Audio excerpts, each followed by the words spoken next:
Hello, my name is Marissa. I am excited to share my victory battle with TMS. That is probably going to sound very familiar, like a lot of the existing videos were very familiar to me and helped me through the process. So I'm really hoping to pay it forward, and you're going to be better. And I didn't believe it, but you will be. I got married a year ago. Just had my 1 year anniversary, and the months leading up to my wedding, I had just all over body itching, and I had to leave work because my legs were bleeding through my pantyhose. I would just have these itchy patches all over my skin, and they would give me steroids, and I would just. And it took over my mind. Is it my detergent? Is it something I'm eating? Is it the air freshener? Is it my perfume? Is it the soap in the shower? My shampoo? And that's what TMS does. It makes you think about everything that you do.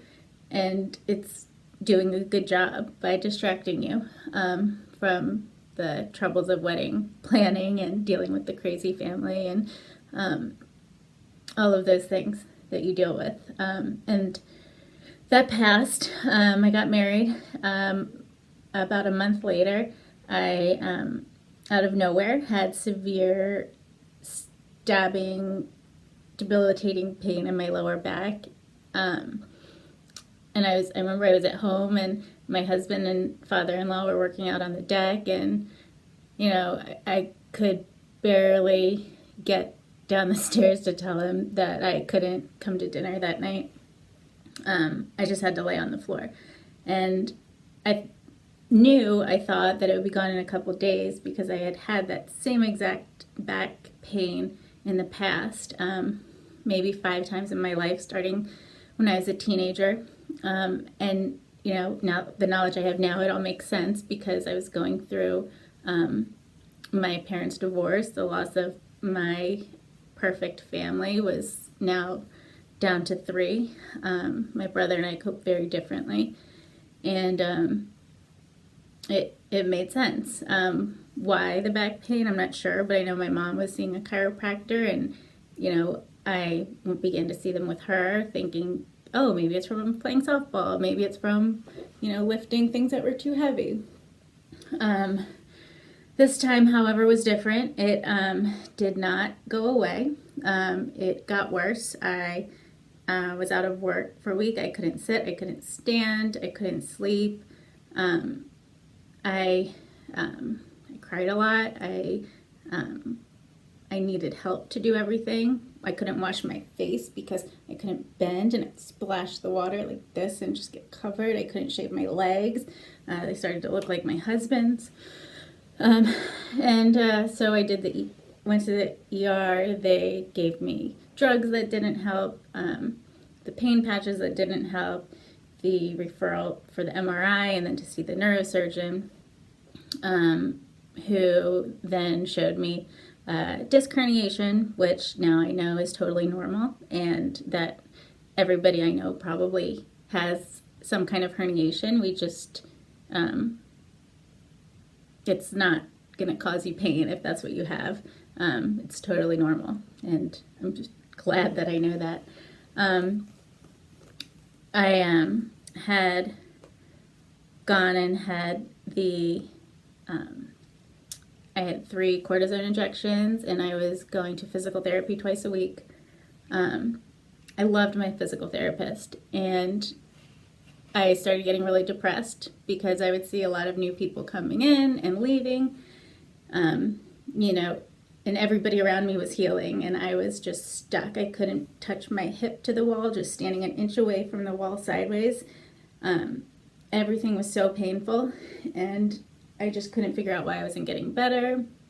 And all of the other people were just saying everybody heals at different rates, and I couldn't figure out why it wasn't going away this time. Something had to be wrong. The injections weren't working. And this went on for about 9 or 10 months. I got a friend had told me at work, actually, he's like, yeah, I heard about this book that, like, heals back pain. And I was like, a book?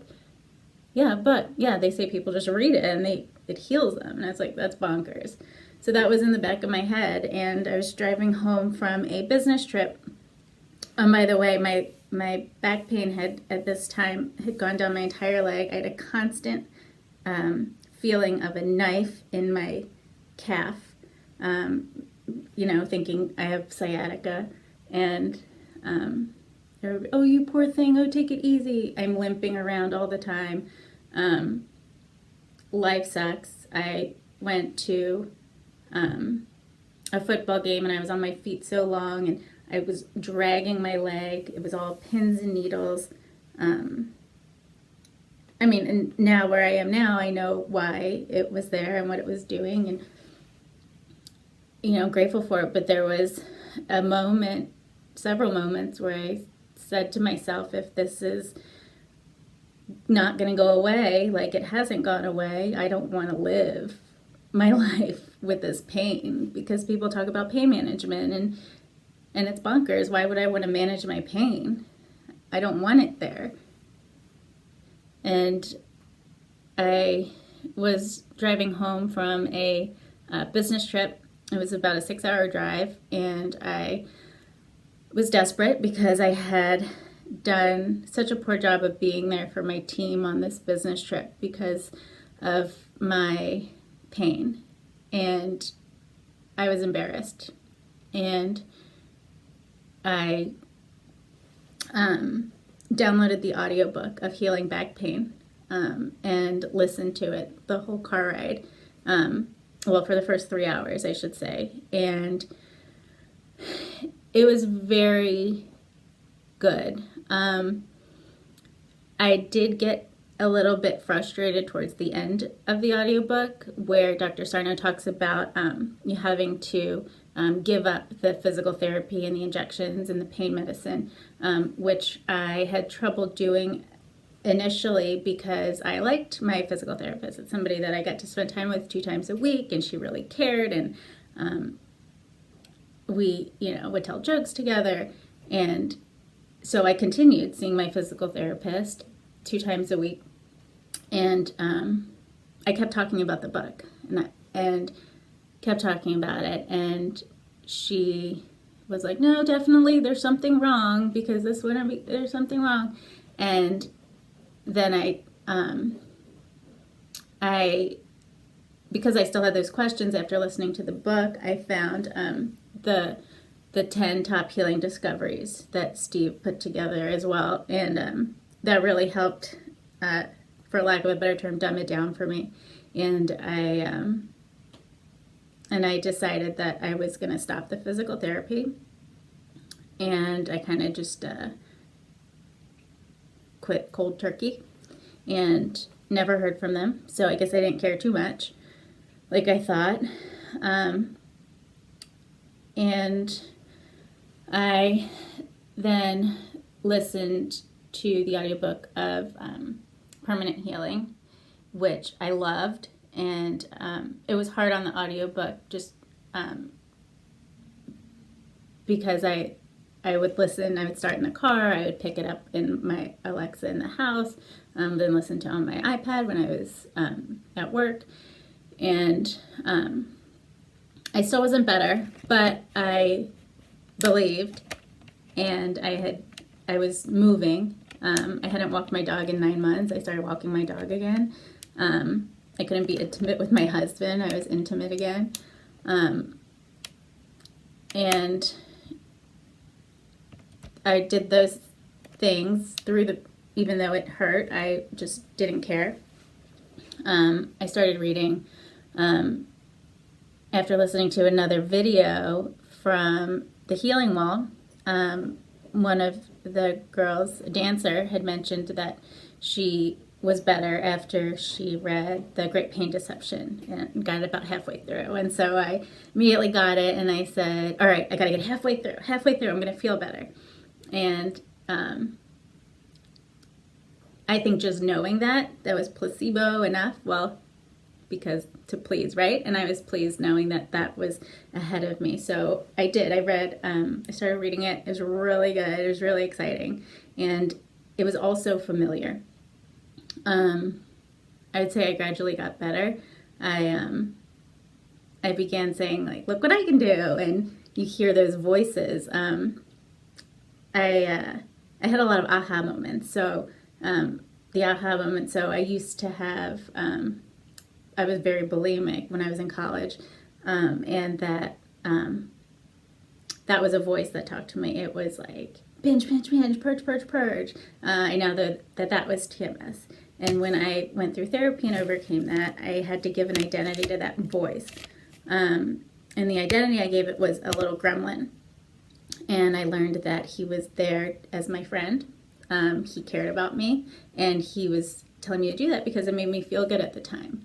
And now the pain that I was having was trying to help me not, it was distracting me so much so that I didn't have to deal with the pain of losing a family member, emotionally losing a family member, I should say.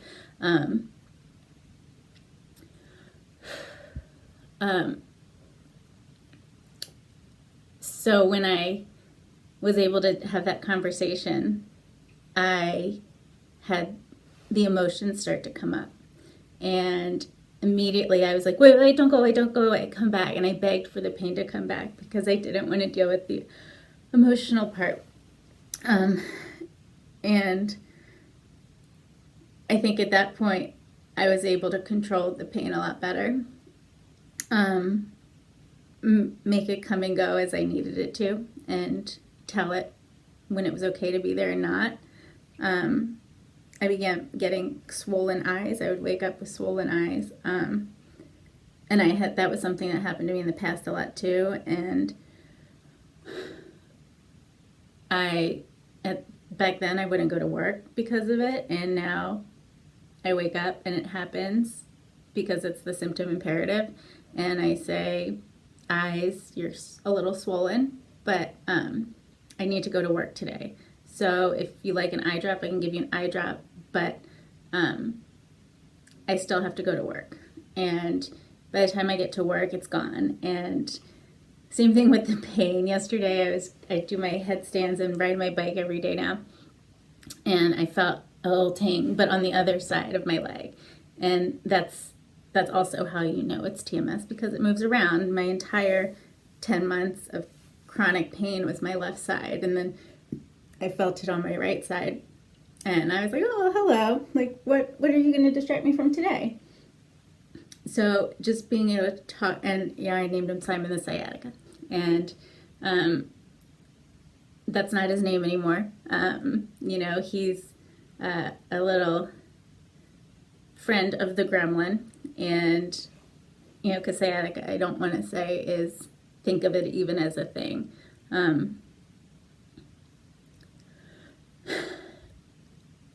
I had to train my husband and my parents, who had seen me in such horrible pain for so long. I had to train them to what to say to me and not to say to me. They'd say, I don't want to hear take it easy. I don't want to hear let me lift that for you. Do you need to sit? Do you need to rest? Oh my gosh, you're pain. And I say, you know what? I'm not in pain. I'm fine. I'm fine. I'm going to walk the dog. I'm going to do my headstand. I don't care that it hurts. I'm not hurting myself. And there was, I don't know. I don't know. I'm all better. And I go around at work and I say, look what I can do. And I bend and I pick stuff up off the floor and I climb the ladder to the top shelf. But it's scary. It's a scary battle. And I'm seeing a talk therapist too, because I knew that I would need to talk through the things that I had repressed or that I didn't even know I repressed. And of course, those things come up that I didn't know I was so angry about.